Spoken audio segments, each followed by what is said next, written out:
टंगमर्ग जला और बुरी तरह से जला। जलाने वाले कौन थे वो भी अगर अल्ताफ़ बुखारी साहब फिर बताएं वो भी अच्छा होगा। आप मुझे बताइए ना, आप ये ऑर्डर कैसे जारी करेंगे सरदार बच्चों के खिलाफ? एक तरफ मैं दुकान नहीं चलाता हूँ, मैंने कभी दुकान चलाया नहीं है क्योंकि दुकान में सौदाबाजी होती है। मैंने कभी सियासत में रह के सौदाबाजी नहीं की है। सियासत की है, सियासत करता हूँ, करता रहूँगा। हुकूमत की है, आज नहीं कर रहा हूँ, अल्लाह ताला ने चाहा तो कभी करूँगा। जहाँ तक रही हुकूमत को गिराने की साजिश, इसमें मुझे और कुछ कहने की ज़रूरत ही नहीं है। अल्ताफ़ बुखारी साहब ने सारा क्लियर कर दिया है कि 2010 में क्या हो रहा था। ये साजिश पहली बार नहीं हुई है।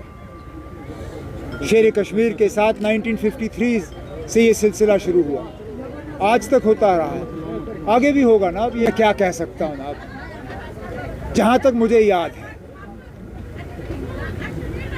टंगमर्ग में कोई जलसा नहीं हुआ। टंगमर्ग में ऑल पार्टी एमपीज़ की मीटिंग बुलाई गई थी। उनको वहाँ ज़मीनी सतह पे हालात जो है वो दिखाए गए थे।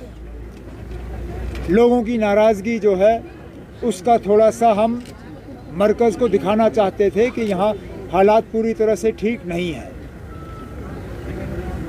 जलसा मुझे याद नहीं है, ना कोई जलसा वहाँ हुआ। टंगमर्ग जला और बुरी तरह से जला। जलाने वाले कौन थे वो भी अगर अल्ताफ़ बुखारी साहब फिर बताएं वो भी अच्छा होगा, क्योंकि वो भी शायद फिर 2010 की साजिश के साथ जुड़ा हुआ है।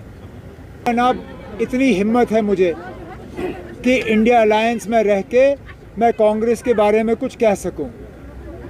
बुखारी साहब बीजेपी के दोस्त हैं इसलिए बीजेपी के बारे में कुछ कहते नहीं हैं। एलजी साहब के दोस्त हैं इसलिए एलजी साहब के बारे में कुछ कहते नहीं। ये हमारी जिम्मेदारी बनती है कि हम बीजेपी के बारे में भी कहते हैं, एलजी साहब के बारे में भी कहते हैं और फिर कांग्रेस के बारे में कहते हैं। लेकिन अब जो गलत है वो गलत है। जो कर्नाटका में हुआ वो गलत हुआ, और वो सिर्फ मुसलमानों के लिए गलत नहीं हुआ, सरदारों के लिए भी गलत हुआ। आप मुझे बताइए ना, आप ये ऑर्डर कैसे जारी करेंगे सरदार बच्चों के खिलाफ? क्या उनके पगड़ी उतारेंगे आप? बताएं मुझे, क्योंकि उसमें कहा हुआ है कि आप सिर ढक नहीं सकते, आप अपने कान जो है कवर नहीं कर सकते, कोई हेड गियर नहीं होना चाहिए। क्या कर्नाटका में कोई सरदार बच्चा जो है वो अब इम्तिहान नहीं दे सकेगा? हमारी बच्चियों के साथ तो ये कर्नाटका में पहली बार नहीं हुआ है, और हुकूमत ने कहा ये सिर्फ हिजाब के बारे में नहीं है। ठीक है, नहीं है। सरदार बच्चे क्या करेंगे? क्या उनकी पगड़ी उतारोगे आप इलेक्शन ये एग्जामिनेशन सेंटर में अंदर जाने के से पहले? बताएं ना। ये हमने किसी पार्टी को निशाना नहीं बनाया, हम उस ऑर्डर के खिलाफ हैं। अगर कांग्रेस हुकूमत कर रही है, अगर निशाना उन पर पड़ता है तो मैं उसके लिए माफ़ी नहीं मांगूंगा। अफवाह फैला रहे हैं ना आप। देखिए आप सुनिए ना, नेशनल कॉन्फ्रेंस में मैंडेट का फैसला पार्लिमानी बोर्ड करती है और इस पर मोहर फिर हमारे सदर जनाब फारूक अब्दुल्ला साहब डालते हैं। पार्लिमानी बोर्ड ने अभी कोई इस पे बहस नहीं की है, चाहे साउथ कश्मीर का, चाहे सेंट्रल कश्मीर का, चाहे नॉर्थ कश्मीर का।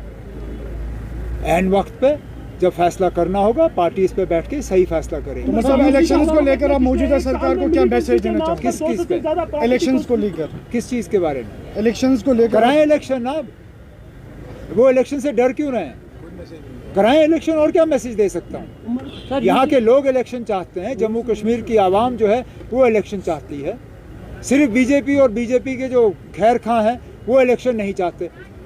यहाँ के आवाम को अपनी हुकूमत चुनने का मौका दे दीजिए। लोगों को फैसला जो है हमारे सिर आंखों पे। मैंने ये कभी नहीं कहा। मैं क्या बेवकूफ़ हूँ कि मैं आपको कहूँगा कि 90 के 90 हम जीतेंगे? 45 तो कहा, 45 तक पहुँचना तो हमारा फ़र्ज़ है ना। मैं क्या पहले ही से आपसे कहूँ कि ना हम हाफ भी नहीं कवर करेंगे? क्या हो गया आपको? कम से कम 45 का टारगेट तो हमें रखना चाहिए। हमने टारगेट उससे कहीं गुना ज़्यादा रखा है, लेकिन अब 45 की बात करना क्या गलत है?